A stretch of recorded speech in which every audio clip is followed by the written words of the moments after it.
Meron lang po tayo dito ang isang loaf ng ating sliced bread o yung ating tasty bread.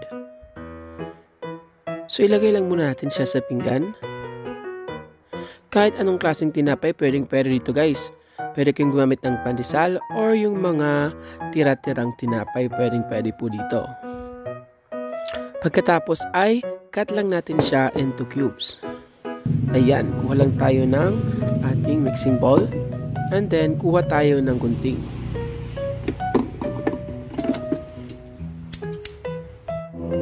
Pagkatapos ay ikakat lang natin siya into cubes. Ayan, nakadepende po sa inyo kung gaano kalalaking cut ang inyong gusto. Pero kailangan na medyo lakihan mo ng konti guys kasi ninipis pa siya pag itinoast natin or ipinan-fry natin siya. Ayan, sabi ko nga kanina guys ay pwede po kayong gumamit ng kahit anong klaseng tinapay. Siguraduhin lang natin na yung ating tinapay ay yung matabang na tinapay, hindi yung matamis. Pwede kayong gumamit dito ng pandesal, pwede din kayong gumamit ng monay, or kahit anong matatabang.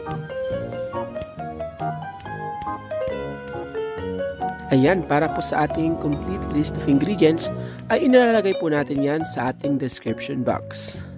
Ayan, kung nakasubscribe na po kayo sa ating YouTube channel, 300,000 subscriber na po tayo. Ayan, congrats po sa atin. At sa ating Facebook page, mag-follow na po kayo dahil 11,000 followers na po tayo.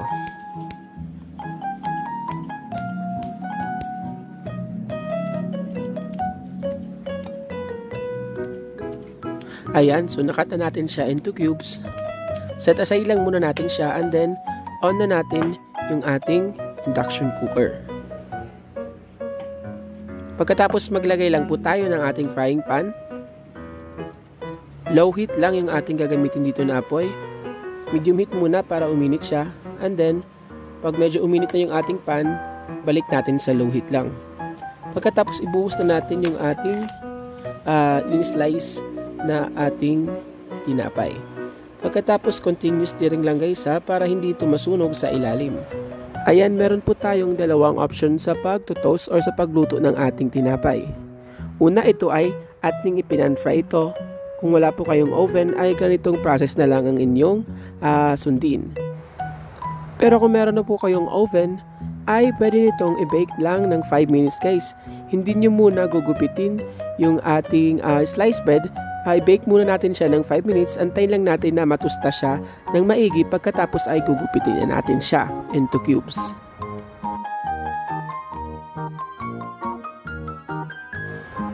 Ayan, dito po sa ating process ay okay na ito. Tustang-tusta na talaga yung ating tinapay. Patayin lang natin yung ating induction cooker. Pagkatapos ay ilipat natin siya sa ating mixing bowl. Dahil meron pa po tayong gagawin na mas magpapasarap sa ating recipe. Ayan guys, siguraduhin nyo lang na talagang matusta ng maigi yung ating tinapay. Para kumapit yung ating ilalagay mamaya. So ayan, on ulit natin yung ating pan o yung ating induction cooker. And then maglagay tayo ng 1/4 cup ng ating tubig. Maglalagay din tayo ng 1 cup ng ating brown sugar. And then tunawin lang muna natin yung ating asukal guys. At antayin itong kumulo bago natin ilagay yung ating main ingredient.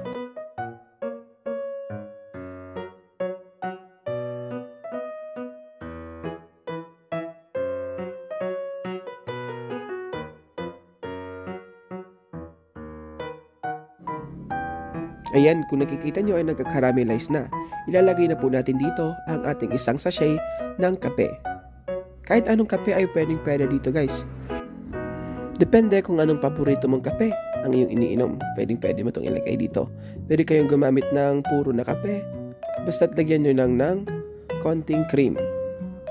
Pagkatapos antay lang natin na medyo matunaw yung ating kape na inilagay dito. Press lang natin siya para matunaw siya. And then hinaan na lang natin yung ating apoy para hindi ito masunog. Antay lang natin na medyo mag-caramelize yung ating kape at yung ating sugar.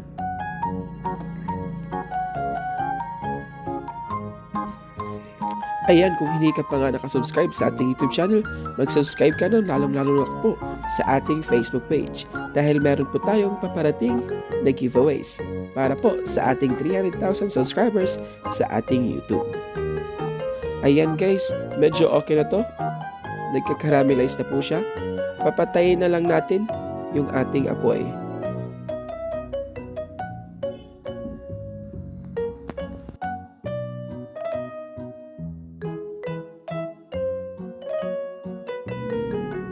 At pagkatapos dito ay ibubuhos na po natin yung ating na-toast na mga tinapay. Ibuhos na natin niya agad. Agad-agad natin siyang i-mix guys. Kasi mabilis siyang lumamig at mag-cool down yung ating caramel. Mix lang natin siya ng maigi. At pagkatapos ay pwede na natin siyang ilipat sa ating mga lalagyan kung magbebenta po tayo. O diba napakasarap talaga? At talagang nag-melt or nag-caramelize yung ating nilagay dito na sugar at yung ating kape.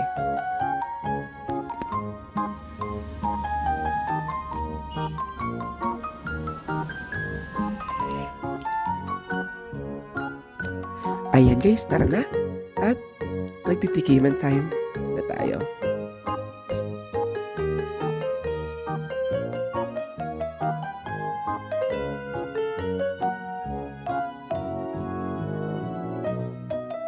Eto na nga guys ang ating napakasarap na coffee bread popcorn. Napatok na pang negosyo at napakasarap na pang merienda, lalong-lalo na kung magne-Netflix and chill ka. Kaya ano pa hinihintay mo, mag-subscribe ka na sa ating YouTube channel at mag-follow sa ating Facebook page. Para po sa ating complete list of ingredients ay nilalagay po natin sa ating description box sa baba. Maraming salamat sa panonood, stay safe and God bless. See you again on our next video recipe.